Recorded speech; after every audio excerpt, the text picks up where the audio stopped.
நீங்கள் ஒரு ஒர்க்கிங் விமனாக இருக்கீங்க அப்படின்னா கண்டிப்பாக இந்த ப்ராப்ளம் நீங்கள் ஒரு நாள் இல்லாட்டி ஒரு நாள் ஃபேஸ் பண்ணுவீங்க. என்னதான் ஆஃபீஸில் டென்ஷன், ரெஸ்பான்சிபிலிட்டி, ப்ரெஷர் இருந்தாலுமே வீட்டில் உங்களுக்கு அதோட டபுள் மடங்காக ஒரு எமோஷனல் ஸ்ட்ரகிள்ஸ் கொடுக்க காத்துக்கிட்டு இருப்பாங்க. ஃபேமிலியோட எக்ஸ்பெக்டேஷன், கிட்ஸை வந்து சரியாக பார்த்துக்கல, இல்லை வீட்டோட சரியாக பண்ணலை அப்படின்னு சொல்லிட்டு பயங்கரமான ஒரு எமோஷனல் ஸ்ட்ரகிள்ஸ் வந்து உங்களுக்கு கொண்டு போயிடுவாங்க. உங்கள் மைண்டே கொலாப்ஸ் பண்ணுவாங்க. ஏன்னா ஒர்க்கு, கெரியர் அப்படின்னு சொல்லிட்டு ஒரு வேறு விதமான மைண்ட் இருக்கப்ப இது வந்து கண்டிப்பாக உங்களை இம்பேலன்ஸ் ஆக்கும். ஏன்னா சென்டிமெண்டல் இல்லையா?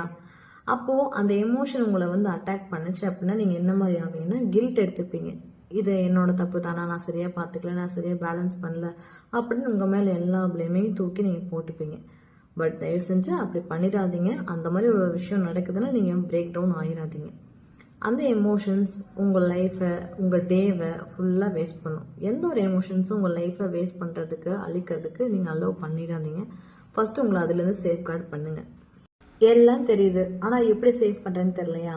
நெக்ஸ்ட் வீடியோ பாருங்கள்.